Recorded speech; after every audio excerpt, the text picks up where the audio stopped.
በተደጋጋሚ ከሰልስቱ በኋላ እየደወለ እንኳን የት ነህ ምናምን ሲል ከማዘሬ ጋር ሆኜ ብቻዬን በሆን በፈለኩበት ሰዓት ላይ እኔ ነበርኩ እንዳይመጣ ሳደርገው የነበረው። ገባህ አይደለ? የ40ው ቀን እንኳን ደውለህ ልምጣ ስትለኝ በቃ አልፈልግም ነው ያልኩት። በቃ አይደለ? አዎ። ግን በቃ ለምን? ምክንያቱም የእንትን ላይ የለቅሶ ታይም ላይ ሚዲያ ላይ ምናምን ነገር ተወጥቶ እንደዚህ ቁርጥ እንደዚህ ምግብ ተበላ ምናምን የተባለው ጩቤ ደብሮኛል። ገባ? እዛ ጋር የሰፈር ሰርግ አይደለም የተመጣው፣ እዚህ ጋር ትልቅ ሀዘን ነው። እዛ ጋር ተሄዶ ምናምን እኔ ሚዲያ ማድመቂያ ሲሆን በጣም ደብሮኛል። 40ውንም መቄዶንያን ሙሉ ሰው እንዳበላ ያደረኩት ለዛ ነው። በቃ ቲክታከርን ማየት ስላልፈለኩ ማለት ነው። ግን ብላኪ አድርገህልኛል። ስትደውልም ራሴ ነኝ እንትን ስልክ የነበረው። ኤክሶደስ ፊልም ፕሮዳክሽንም ፖልም አብሮኝ ነበር።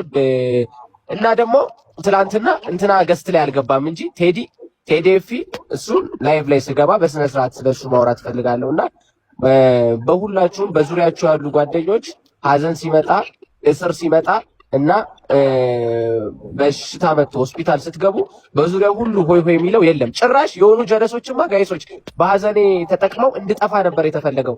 ለ6 ለ7 ወር ሚዲያ ላይ እንዳትገባ ነበር ስባል የነበረው። ሰው አይቀበልህም፣ በጣም ያሸማቅቃል። ስለዚህ ቲክቶክን አጥፋውና ለ6 ወር ጠፍተህ ና ነው የተባልኩት። ገባችሁ? ሰው በዚህ ልክ ነው።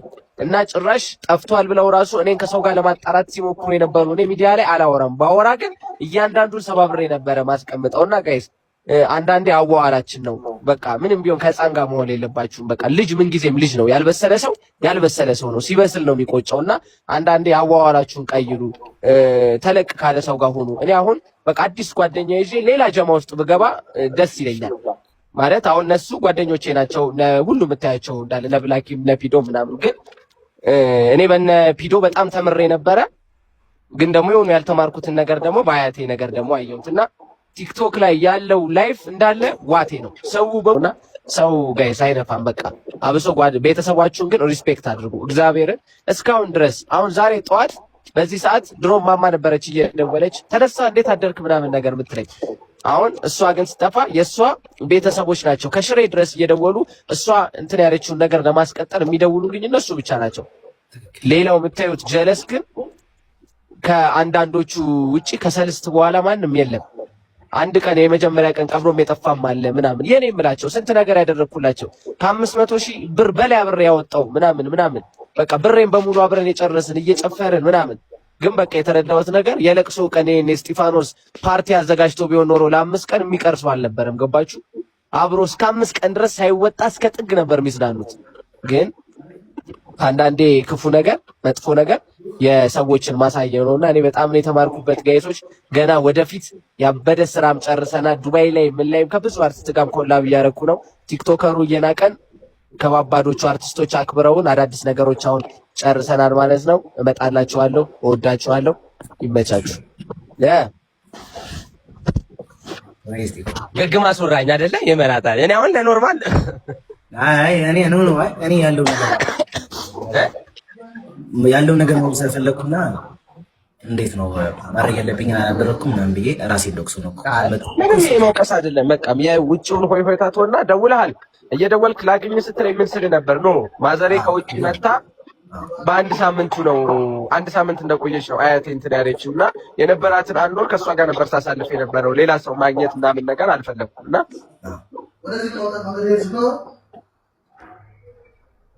በላይ በስነሳ ስመጣ ዛሬ ጋይስ ያበደ ቪዲዮ ጾበር እንዳመጣለሁ። ወደ መርኬ እየመጣን ነው ዛሬ ጋይሶች። ከበድ ያለ ስራ ይሰራል እና ብላኪ ሌላ ማለት የምትፈልጊው ነገር የለም? ሌላ አሁን እኔ እንደው ላሳየሁት የጓደኝነት ለምን ዘፈናዘፍንልኝ ለጓደኝነቴ ለምን ዘፈናዘፍን ጆ ራሱ አልበም ትራክ ስምንት ላይ እኮ ስላንቺ ተናግሯል።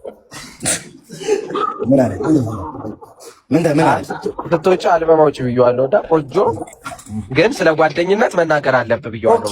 ኦኬ ጆ የሚያወጣው አልበም ላይ እኔ ትራክ ስምንት ላይ ስለኔ ነው የሚናገረው። አዎ ስላንተ ስለ ጓደኝነት ምናምን ተናግሯል። ስለ ቪዲዮ እንግዲህ ያው ውስጥ ስላወሩ ሲወጡ ነው የሚተገብሩት። ይመች ያራዳልች እና በቃ የት ይዘው ልትሄድ ነው? ልትሄዱ ነው? በቃ እኔ እሱም እንደሚፈልግ ታውቃለህ። እንዴት በቃ ወክ ማድረግ ሰው ማየት ምናምን በቃ ታዲያ የሚወጡት ሰው ካር እንደ ኳስ ሊጮት እንዳይለው የምፈራው በቃ እሱን ተወው በለው በቃ።